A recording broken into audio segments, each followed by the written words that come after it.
My name is Dr. Mary Lynn Ayers. I practice medicine at the Rocky Mountain Regional Medical Center in Aurora, Colorado. I have been practicing for 32 years outside of residency training. There's not only one place opioid use disorder should be treated. It can be treated in primary care, it can be treated in mental health, it can be treated in the ER.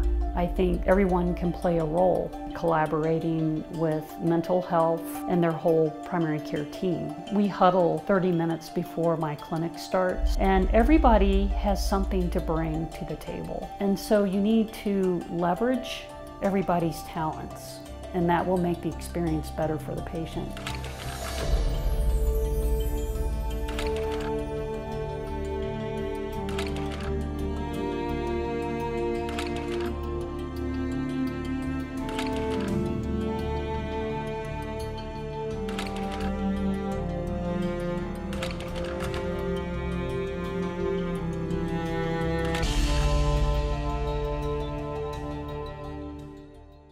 The American College of Physicians came out a couple years ago with the 20 worst things that internal medicine doctors do, the things we're worse at.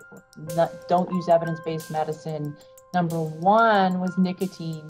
Number 2 was alcohol use disorder. Substance use disorder, like opioid use disorder, wasn't even on the list because I think people were still struggling with that, if that even falls in the realm of internal medicine. Otherwise, it would have been number 1. But I think it was still like an example of like, well, maybe this isn't really internal medicine. This is internal medicine. If someone has an opioid use disorder, it's internal medicine. It causes low testosterone, causes sleep disturbance, mood disturbance, obesity. I mean, you name it. Increased risk of heart attack and stroke for people who use opiates. It's probably their number 1 problem, and it's an internal medicine problem. A couple of years ago, when the CDC came out with all those new recommendations and everybody was yanked off all those opiates, you know, there was a significant uptick in heroin overdose, most specifically veterans. Suboxone, methadone, naltrexone, they all decrease the risk of a patient dying. And in the end, you just want to make sure a patient is safe, and that is our goal for the treatment of opioid use disorder. It's a big change. I think anytime a person's taken a medication every day around the clock for years, making a change is going to be a big decision, and it's going to be scary for some people, so I think giving people time to work through it is important. I think in my experience this can take multiple visits over weeks or months. Now for other patients it's going to be a little bit more urgent, and we're going to need to be able to be prepared to meet them where they're at to move ahead more quickly. But I think when this goes well, we're setting the stage and planting that seed with somebody to help them feel like they're making an informed decision and they're making the one that's right for them. Suboxone is a good replacement therapy for opioids. It does have some pain relief properties, and it's safer. It doesn't cause as much respiratory depression, so it puts the patient in a safer place. I know that I haven't done one yet, even though I've had my X waiver now for a while, and I just need someone to be with me shoulder to shoulder. Buprenorphine for opioid use disorder is about a harm reduction approach. Here at our Salt Lake City VA, I was the only one on inpatient from anesthesia and surgical service that could prescribe buprenorphine. I kind of felt a little nervous, like what happens if, you know, this patient comes in and they have to call me and there's nobody else, I can't rely on anybody else. So having a team that if there's only one, they feel like they're a little vulnerable, and that's okay. Surround yourself with others that maybe aren't as comfortable as you, or maybe you're not as comfortable altogether, but at least you can talk about cases and you can talk about veterans and start to become more comfortable in prescribing. The first time I prescribed buprenorphine to a patient, I can remember the colleagues that I reached out to say, you know, I trust your guidance, I need your help here, can you walk me through it? And I think having those relationships, having those points of contact of people who knew this work really well and could guide me through it was really important. So when I talk about Suboxone, I talk about the medication treating a chronic relapsing disease. I talk about this not being a diagnosis that should hopefully bring on the shame that a lot of these folks feel, the embarrassment of not being able to take care of this disease. You know, why can't they will themselves to stop?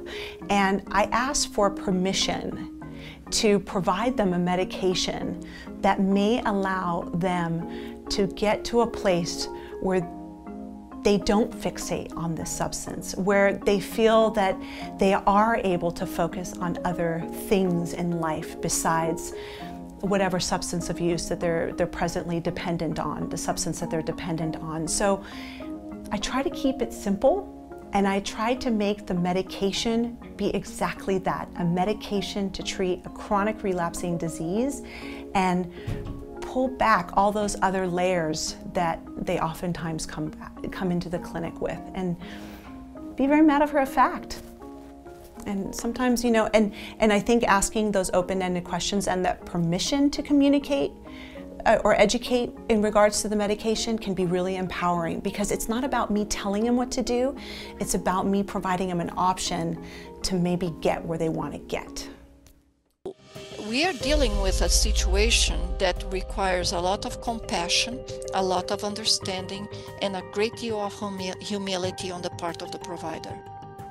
It cannot be, I am the expert, you are the patient. When I talk about developing a joint plan of care, I'm really talking about leveling the playing field. The patient and the provider need to be equal in their ability to contribute to the assessment of the situation and the solution for the problem. And the plan of care needs to meet the patient's goals. And the goals can be so simple. I think anytime we're asking somebody to make an important medication change, the better we can help them prepare. That's what we want to do. Most of the time these patients have been through withdrawals, they just haven't put a name with it. Oh yes, I know exactly what that running nose, the eye tearing, the goose flesh skin, like feeling like I have the chills. I didn't know that was withdrawals. I didn't even know what that meant. But I shouldn't say normalizing that, but going over that so that they know that that is a normal response to opioid withdrawal, then that makes them not feel scared or their anxiety increase, because they know that that's what they're going to be going through, I think is helpful.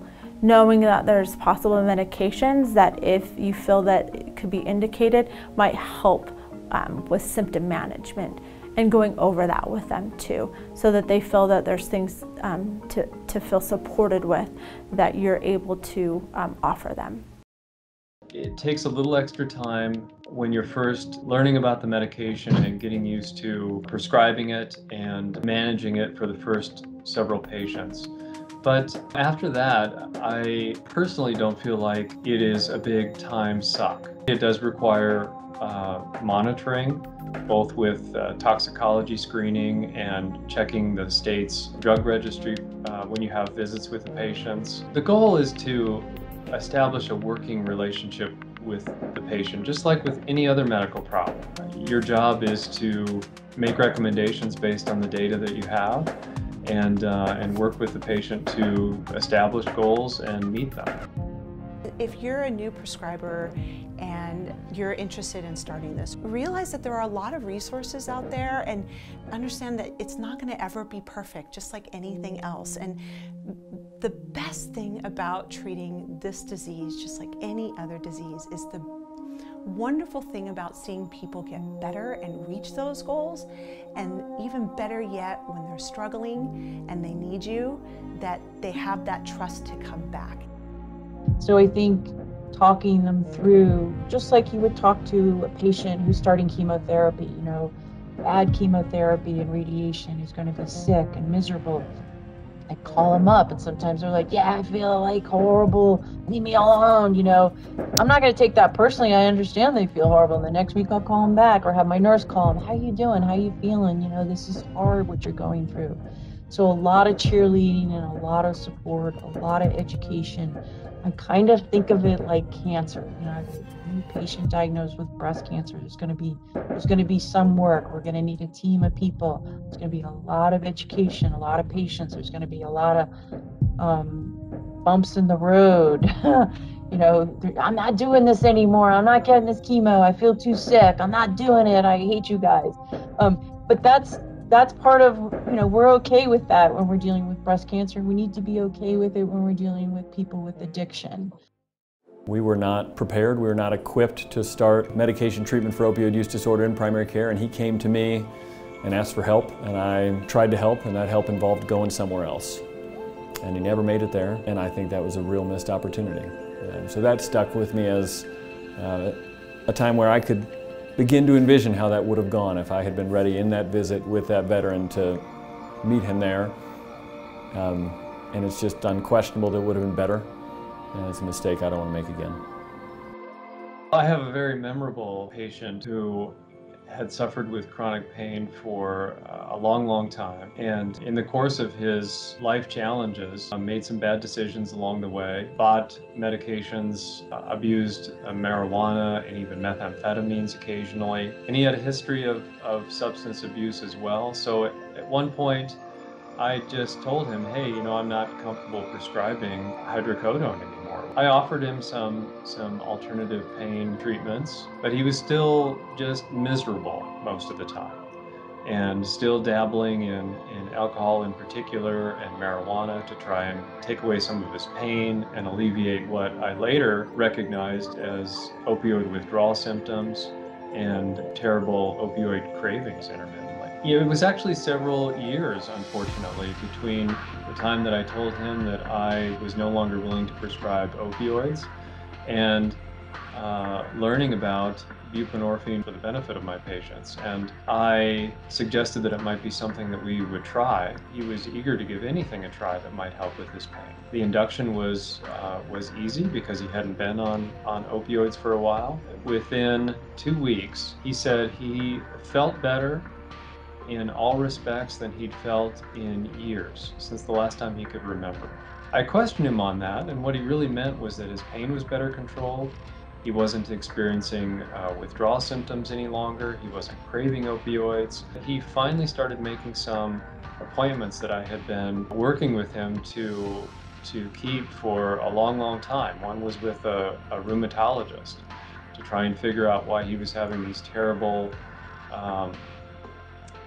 dermatologic issues in his extremities. And he finally got in for a sleep study, which made a huge difference once he got his CPAP.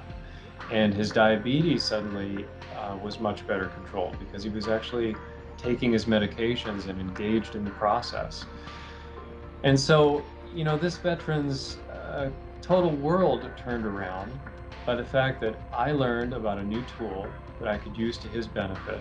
He is experiencing positive things in his healthcare in not just one realm, but multiple realms. It's part of what influenced me to continue on and to think about using this tool when it's appropriate. I try and get them to tell me their story. I don't think I've ever asked a patient in my life, do you use drugs? Do you use IV drugs? Straight up. I don't think I've ever asked them that. It's a loaded question. There's a lot of trust issues. I have lots of patients who, one positive urine drug screen and they can go back to prison for 5 years. They can lose their kids, all kinds of things. So I try and get the patient to tell me their story, their path to me, how they got to me. Sometimes I can get their story over 2 or 3 visits. I don't even make a move. I don't even mention opioid use disorder. Now, obviously, if I have a heroin addict coming in withdrawal, you know, we talk a lot about that and we get them started on Suboxone or methadone at that first visit. So you have to, again, figure out where this patient's coming from and work on getting their story, getting what's going on, engaging family members if they're willing to, and trying to figure out how this substance, opioids or alcohol, are affecting their health, their function, their daily life. And I have countless patients that have had this incredible transformation and for whatever reason gotten to a place in their lives where they were struggling again, or they were needing a higher, you know, more frequent follow-up or more support. And what I find transformative for myself is understanding that journey and that there's no absolute, just like there is in any other chronic disease, that it is this back and forth. And the patients will come in and say, you know, I'm doing okay right now. I feel this medication's doing well. I'm doing well with my family. I'm going to work. Whatever it is, that laundry list of goals that this individual has that they've been able to succeed in achieving or are continuing to pursue with this medication. And then they'll have moments where I'm struggling. You know, they'll come back, or I used, or I'm having thoughts of use, or I feel like I need to reach out and I want to call that person that was providing me with X, Y, and Z substances. That we then readdress it and revisit it. Now, of course, lots of people yelled at me, but you know what? A year later, they were happy. They were happy that they weren't taking that medicine anymore. And they weren't constipated, and they didn't feel mentally confused. And guess what? Some of them got their driver's license back. Understanding that everybody is there for the, you know, for the purpose of serving an individual that is needing assistance, and it literally gives me chills. And all of us coming together and being able to facilitate that is just so incredibly empowering. And it's exciting because it's something you can share. And sometimes there are really hard moments that we share, and there are patients that don't sometimes make it through this journey, and they leave us early. And we share that, and as well as we share the successes, and when patients are ready to move on and do other things and doing well. The change that occurred that made me feel more comfortable with treating opioid use disorder was the collaborative approach that the VA provides between primary care, mental health, pharmacy, rehab medicine, and that everybody comes together to treat the patient. As physicians, we are complicit in creating this problem, and I think it's incumbent upon us to do everything that we can to help to solve it. Suboxone or buprenorphine, it does save lives. It improves veterans' quality of life and improves their families' quality of life. Suboxone is safe. Check it out. There's so much to learn in primary care and general medicine. Now's a good time to learn more.